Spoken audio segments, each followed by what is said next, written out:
He left me at our daughter's graduation, then screamed when I pulled out the papers. "I've decided to start a new life without you."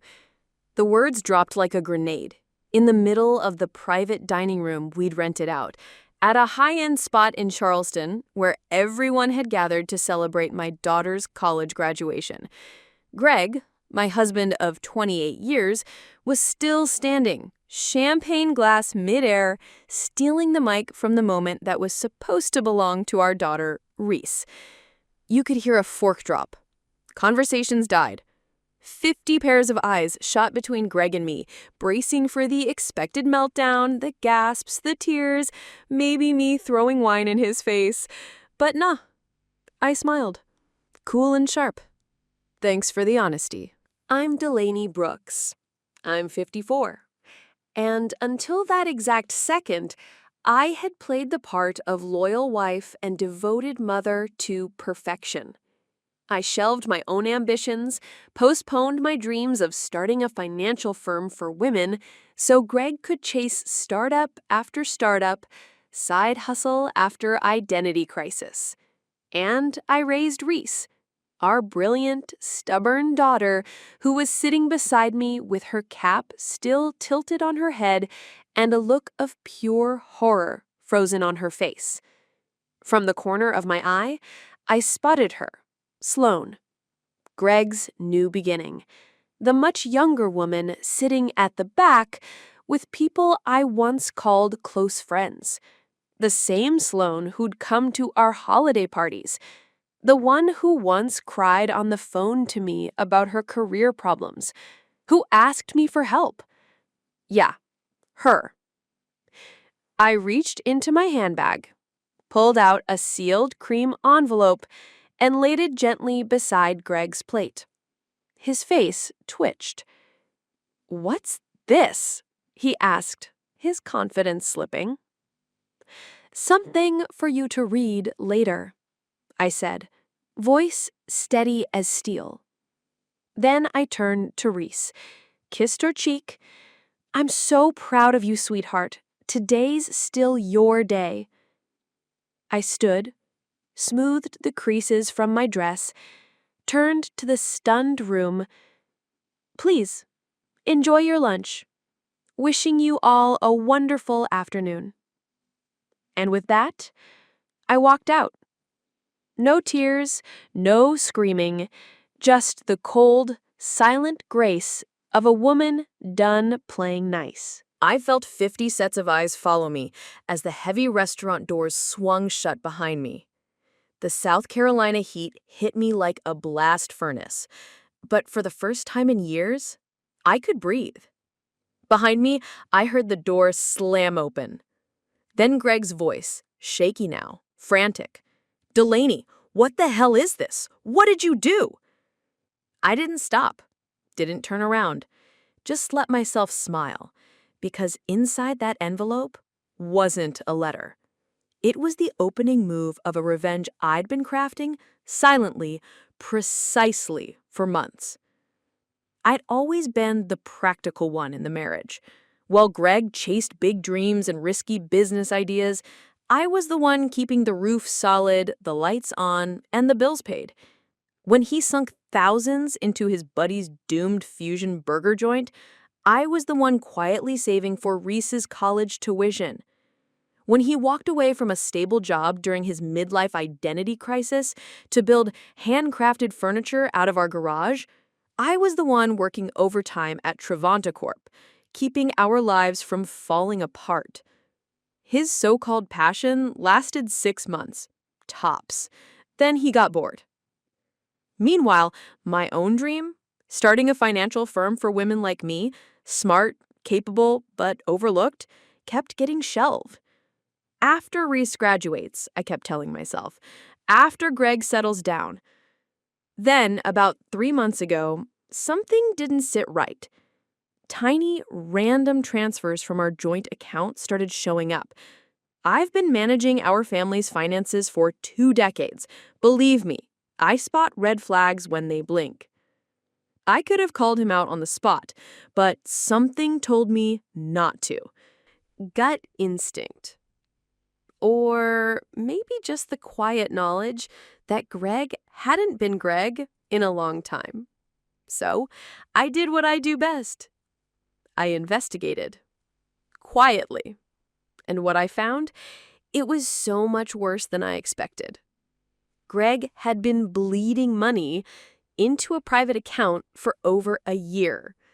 He was wining and dining Sloane, taking her to 5-star restaurants, buying her jewelry, and scheduling tours of waterfront homes. And all the while, he had the audacity to tell me we needed to cut back. "We've got to prepare for retirement," he'd said, straight-faced.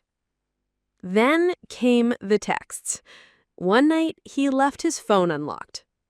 Rookie mistake. There they were. Messages between him and Sloane, plotting their little fantasy escape. "After the graduation," he wrote, "I'll tell Delaney it's over. Public setting's best. She won't cause a scene." Finally free. Our new life. Just a few more days. What Greg seemed to forget, or maybe never fully understood, was that I'm not just some passive housewife. I've been a financial strategist for 30 years.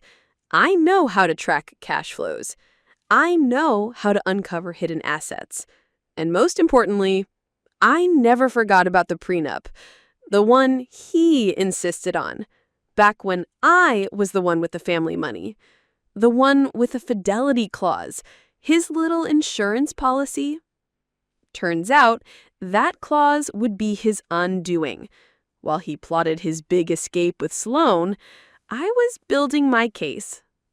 Quiet, thorough, ruthless. I was playing the long game and playing it smart. I met with lawyers, compiled bank statements, tracked every shady transaction Greg thought he'd hidden. I collected receipts, screenshots, dinner reservations, hotel stays, everything. Then I had divorce papers drafted, airtight and loaded with evidence. I waited. I knew Greg would want to hold off until after Reese's graduation. He wouldn't want to cause a scene on her big day. But what he didn't see coming was me beating him to the punch. I had those papers served the morning of graduation, before he could give his little breakup speech. He had no idea. The paperwork was filed, time-stamped, and sealed in court, still out of his reach. Because Greg never figured out the one thing that had always been true. I was always 3 steps ahead. I didn't go back to the restaurant, no interest in watching him crash and burn. I drove straight home. Our colonial-style house in Charleston's historic district, the one we bought 15 years ago, back when we still believed in forever. The same house Greg had promised to Sloane, according to one of the many texts he thought I'd never see. I pulled into the driveway, calm as ever, walked into the home we'd built together. Everything looked the same. Family photos lined the hallway. The antique grandfather clock, my father's, still ticked like it had for years. The couch, the one where Greg and I once sat and dreamed and planned, still sagged on the same side. But none of it meant anything anymore. Upstairs in the master bedroom, I opened our closet. And of course, his bags were already packed. Suitcases hidden in the back, perfectly folded clothes, ready for his grand escape tomorrow. I smiled to myself. Classic Greg, always precise with his shirts and shoes, but when it came to loyalty, honesty, basic decency, clueless. My phone was blowing up. Texts from friends, from Reese, even from Denise, Greg's sister, who'd flown in for the ceremony. But I only responded to one. To Reese. "I'm okay. This isn't yours to carry. Enjoy your day. We'll talk tonight. I love you." I'd protected her from the mess for months. I didn't want her final year ruined by her father's betrayal. She deserved that clean win. Yeah, she'd be mad at me for hiding it, but she'd get it, eventually. She's got my practicality and Greg's people skills. An unstoppable combo. It's how she managed to graduate with honors while working part-time and tutoring on the side. She's sharp, strong. She'd figure it all out soon enough. 3 hours later, I heard Greg's car screech into the driveway. Seconds later, the front door slammed so hard, the walls shook. "Delania!" he shouted, his voice ricocheting through the house. "Where are you?" I was exactly where he'd expect me to be, sitting in the living room, calmly scrolling through files on my laptop like I had all the time in the world. I closed it just as he stormed in.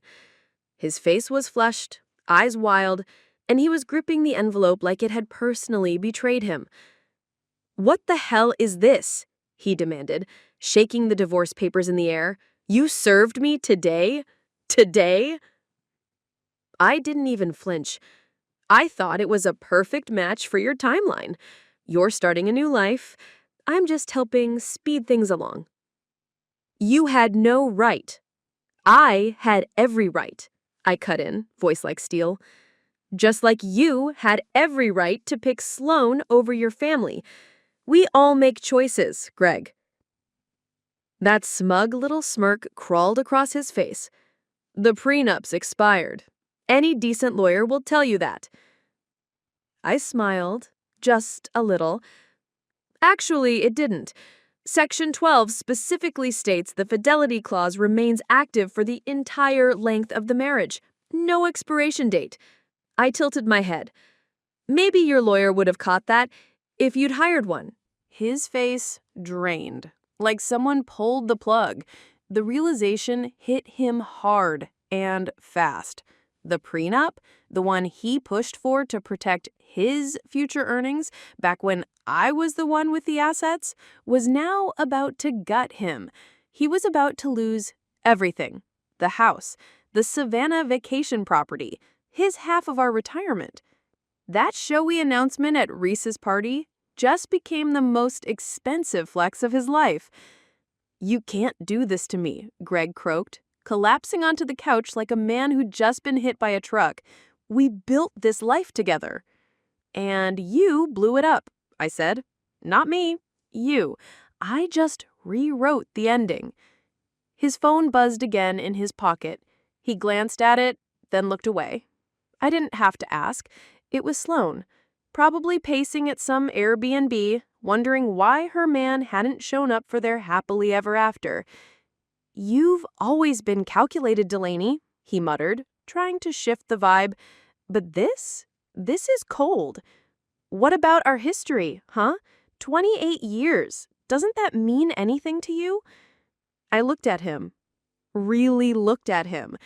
This was the man I had clung to for nearly 3 decades. The man who held my hand through 2 miscarriages. The man who once surprised me with a weekend in Charleston for our 10th anniversary. When had that version of him vanished? Or had he always been this person, and I was just too in love to see it? I exhaled slowly. Our history meant everything to me. I meant it, and that's exactly why this betrayal cut bone deep. "That's why your betrayal cut so deep," I said, voice steady. It was the truth, and it hurt like hell. Greg's expression softened, just for a moment, like he thought maybe, just maybe, there was still a way back. "We can fix this," he said, leaning in.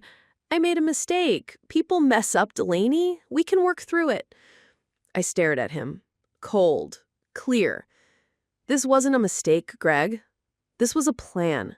A full-blown, calculated operation. Over a year, you funneled our money into a secret account. You shopped beachfront homes with Sloan. You planned to dump me in front of 50 people, to humiliate me and make sure I wouldn't fight back. His jaw clenched. He tried to spin it again. "You're blowing this out of proportion." "Am I?" I pulled out my phone, opened the voice recorder, and hit play. His voice filled the room. "After the graduation, I'll tell her it's over. A public setting is better. She won't make a scene in front of everyone." Then came Sloane's voice, clear as day. And she still doesn't know about the money? Greg, none. Delaney trusts me completely. That's her weak spot. Silence. The color drained from his face. You recorded us? That's illegal, he barked. I didn't blink. Not in South Carolina. One-party consent. And it was in our home, Greg. I didn't record your little bedroom sessions. I'm not a monster. Just your plans to screw me over financially. He jumped up, rattled. I need to make some calls. Your lawyer's a great place to start, I said, grabbing my purse. I'll be staying at Denise's house tonight. Denise? He repeated, stunned. My sister's house? I nodded. She's not too thrilled with you either. Turns out she saw you and Sloan last Christmas. Said she confronted you, and you promised it was nothing, that you'd end it. I paused, let it sink in. But you didn't. So she came to me. That one landed, hard.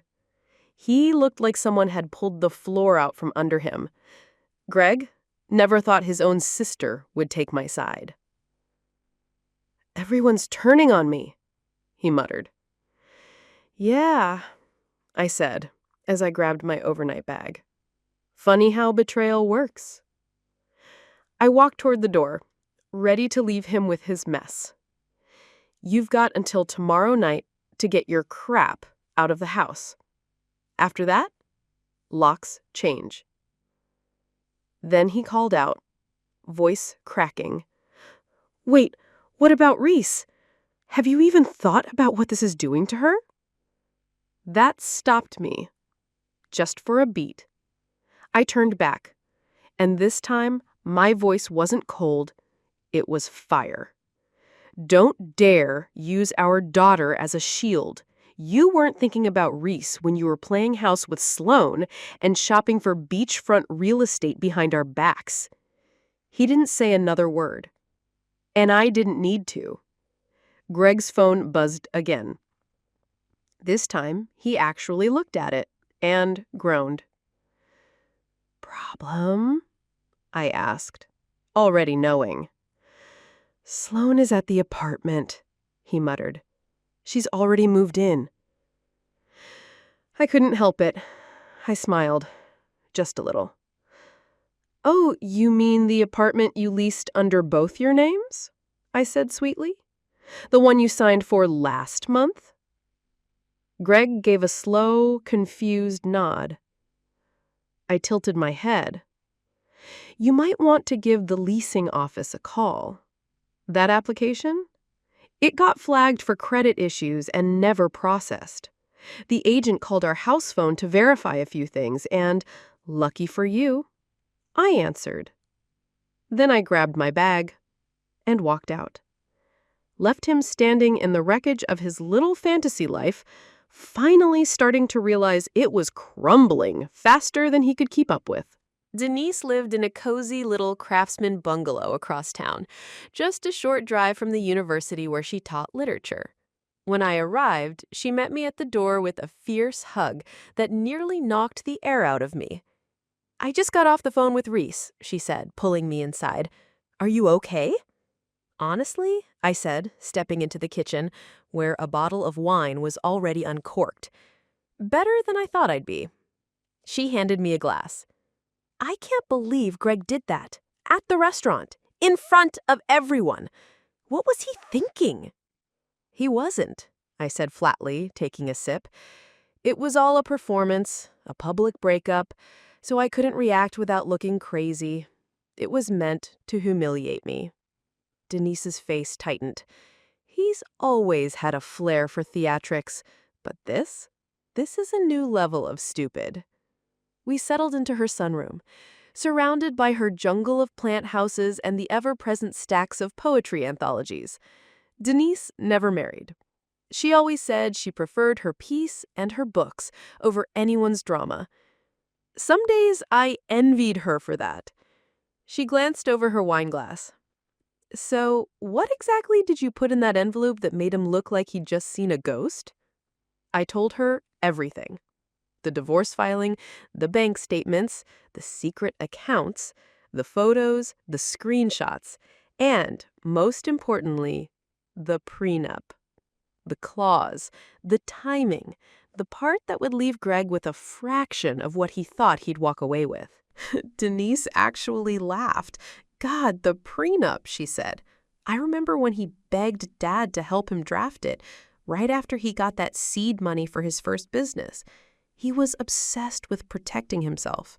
She shook her head, chuckling bitterly. And now, that thing's gonna rip him apart. Poetic justice. Denise let out a sharp, bitter laugh. The irony is delicious, she said, shaking her head. Then, my phone rang. Reese. I took a deep breath before answering. Mom, she said immediately, her voice tight and strained. I'm coming to Aunt Denise's. Sweetheart, you don't have to. I'm already on my way, she cut in. Dad's telling people you've lost it, that you've been plotting this for months. He's saying awful stuff. Of course he was. Greg's favorite role has always been the victim. Let him run his mouth, I said calmly. The truth doesn't need a defense team. It always finds a way out. 20 minutes later, she walked through the door. Still in her graduation gown, makeup smudged from crying, she didn't say a word, just walked into my arms and collapsed, like she used to when she was 5 and had a bad dream. Why didn't you tell me? She whispered into my shoulder. I held her tight, because I didn't want this to stain your last semester. You worked so hard for today. I wanted you to have that. She pulled back, wiping her eyes. Well, Dad took care of ruining it anyway. We moved to Denise's living room. That's where I told Reese everything. No more sugarcoating, no more protecting. The affair, the money, the beachfront fantasy with Sloane, the whole damn truth. Reese sat there, listening in silence, then finally spoke. I knew something was off, she said. He's been so distant, always glued to his phone. I didn't want to believe it. None of us do, Denise said gently, especially when it's someone we love. My phone buzzed again. Text from Philip. Emergency motion approved. All flagged accounts frozen until further notice. Greg still had access to his personal funds for basic living stuff, but not enough to make moves, not enough to buy that dream house with Sloane. I turned the phone so Denise and Reese could read it. Reese's eyes hardened. Good, she said. He deserves it. My chest ached a little, not because she was wrong, but because I didn't want her to lose both parents. He's still your dad, I reminded her softly. Your relationship with him doesn't have to reflect what's happening between us. She shook her head. Maybe someday, she said, but not right now. He hugged me this morning, told me how proud he was, and the whole time, he was just hours away from shattering everything. Hours later, just as the silence was starting to feel bearable, the doorbell rang. Denise went to answer it. When she came back, her face said it all. It's Greg, she said tightly, and he's not alone. I braced myself as she led them into the living room. Greg walked in first, rage simmering just beneath the surface. Right behind him was Sloane, clearly uncomfortable, eyes flitting around the room like she was scanning for exits. She was 37, not exactly a Barbie doll, but definitely 17 years younger than me. Shoulder-length blonde hair, polished nails, and that kind of faux confidence that only exists in people who've never been properly knocked down by life. Greg, on the other hand, looked like a walking tantrum. Gone was the panic from earlier, replaced with tight-jawed fury. Delaney, this has to stop. Unfreeze the accounts. Let's talk like adults. Reese stood up, calm, composed, and stepped between us. Excuse me? She cut in, eyes narrowing. You blew up our family on my graduation day, and you think it doesn't involve me? Sloan lightly touched his arm. Greg, maybe we should go. He shook her off, like she was an annoying gnat. I'm not leaving until Delaney starts being rational. Denise folded her arms. From where I'm standing, Delaney's the only one here being rational. You're the one who lit this whole mess on fire. I stayed seated, watching it all play out, like I wasn't even involved. I'd spent too many years playing referee in this family, patching holes, smoothing things over, pretending everything was fine. That version of me retired. The accounts stay frozen, I said evenly, until the preliminary hearing. That's in 3 days, Greg shouted. What am I supposed to do in the meantime? I shrugged. You've got your personal account, the one you've been stashing money into for a year. That should hold you over. Sloane's head whipped around, like she'd just been slapped. You have a separate account? With how much in it? And just like that, cracks started forming. She didn't know. He hadn't told her everything, which made it painfully clear the lies weren't just for me. Greg didn't even acknowledge Sloane's question. His focus was locked on me. This is vindictive, Delaney. This isn't you. I stared him down. Maybe you never actually knew me, just like I clearly never knew you. Reese turned her attention to Sloane. Did you know he was going to do that? Humiliate my mom in front of everyone at my graduation party? Sloane looked like she wanted to crawl out of her own skin. I thought he was going to talk to her privately. I didn't know he'd do that in public. Greg shot her a look, sharp, irritated, like she just sold him out. Their carefully curated image already cracking. I think it's time for both of you to leave, Denise said, voice firm as a gavel. You've done enough damage for one day. Greg turned back to Reese. Sweetheart, come on. You understand that relationships evolve, right? Sometimes people grow apart. Reese's expression hardened. I'd never seen her look at him like that before. What I understand, she said, her voice cold and shaking with fury, is that you're a coward. You couldn't even have the guts to talk to Mom face to face. What I understand is that you were stealing from our family while I worked 2 jobs to cover my textbooks because you said money was tight. That's not what happened, he stammered. It's exactly what happened, she snapped. Please leave, Dad. I can't even look at you right now. Silence dropped like a weight in the room. Finally, Greg turned and walked out. Sloane followed, quiet, eyes on the floor. At the door, he paused and looked back at me. This isn't over, Delaney. I'll fight you on this. I met his stare, completely unfazed. Be my guest. After they left, Reese collapsed beside me on the couch, tears spilling freely. I've never talked to Dad like that before, she whispered. I wrapped an arm around her. Doing the right thing? It's not always easy. Denise came back in, holding fresh wine glasses.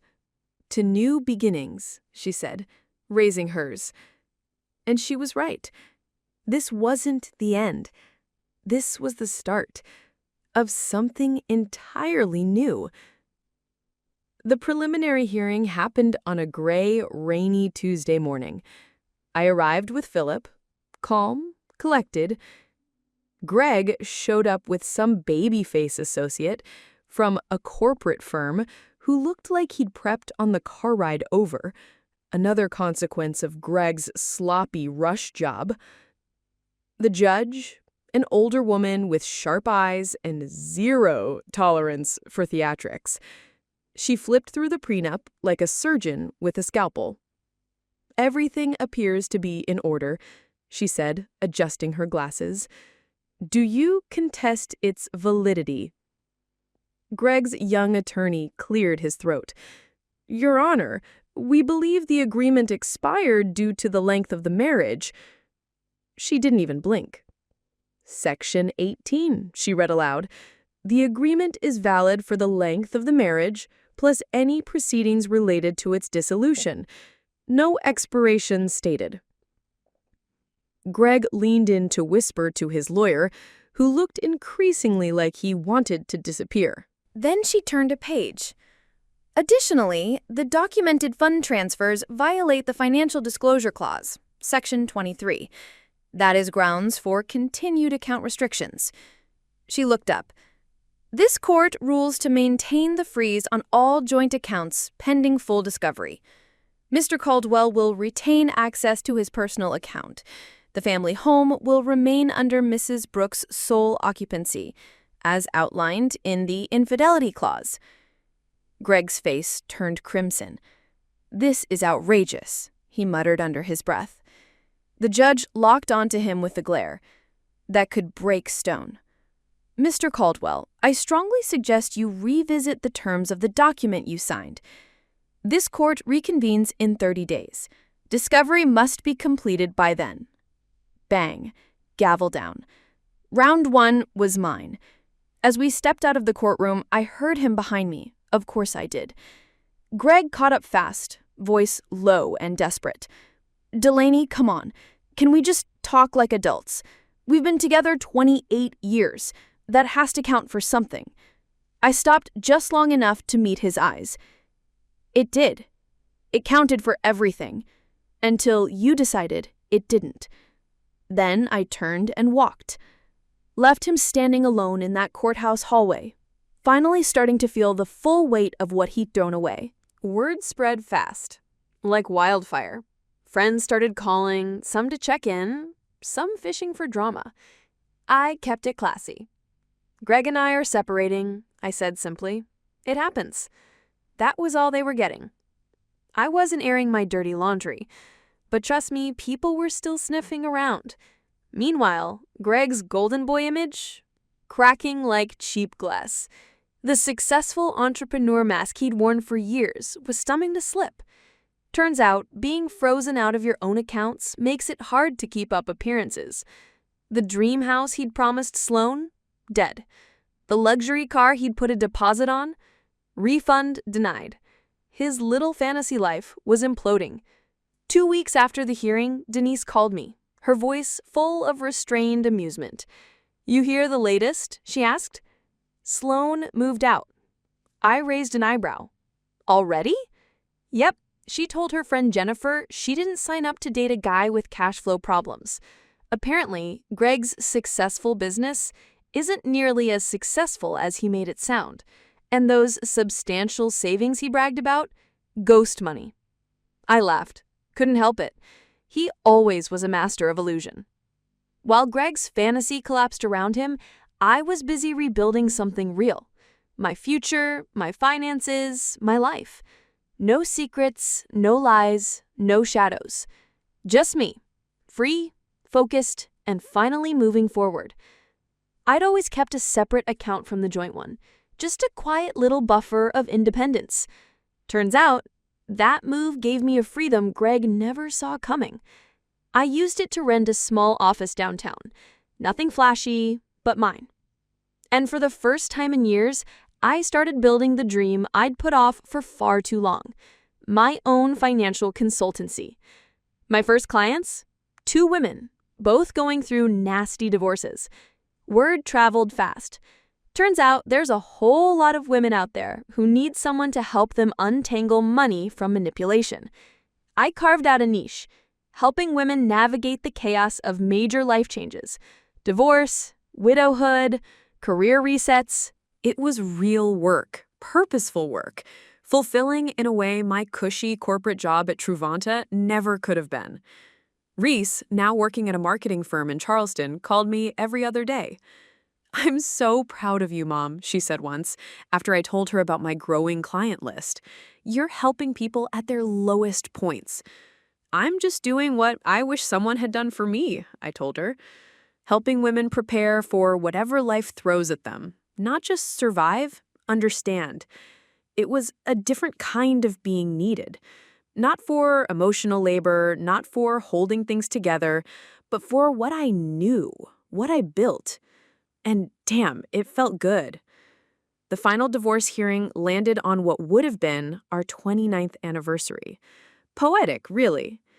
Greg showed up looking like he hadn't slept in weeks. I had heard his business was falling apart without my hand on the wheel. Surprise, surprise. Sloane? Long gone. Rumor had it she'd moved on to a real estate guy in Savannah with actual money and no frozen accounts. Most of our mutual friends? Gone too. Once they got the full picture, the loyalty quietly shifted. The judge upheld the prenup, word for word.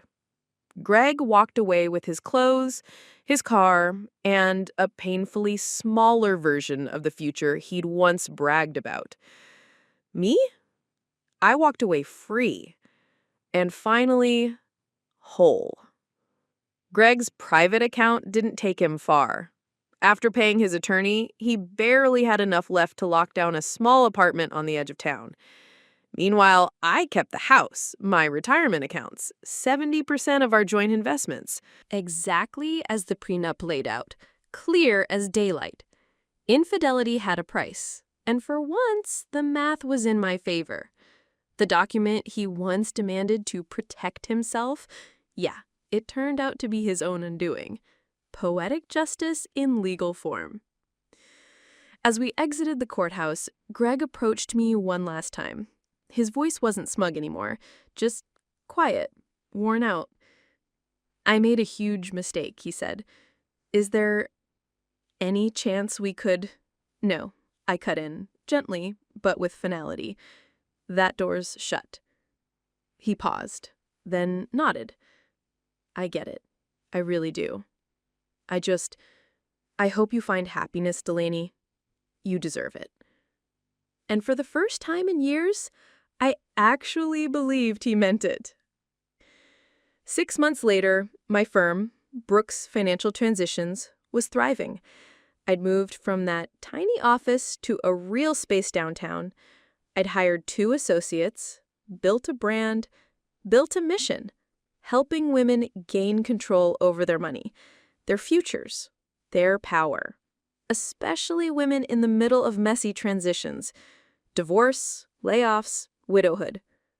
Reese visited often, always curious, always supportive. One afternoon, as we sat in my new office, surrounded by whiteboards, client folders, and coffee mugs, she leaned back and said, "You know what's wild? If Dad had just been honest from the start, he might have kept half of everything." I smiled. Not bitter, just real. Sometimes people are so focused on what they want in the moment, they destroy everything that mattered in the first place. The woman who once lived in the shadow of someone else's ambition, the woman who was once just Greg's wife or Reese's mom, she's gone. In her place stands a mentor, a business owner, a guide for women rising from rock bottom. That envelope I handed Greg at the restaurant, it wasn't just an exit plan. It was a key. And behind that door, it wasn't just revenge. It was reinvention. In fighting for my financial freedom, I found something even more valuable. I found myself.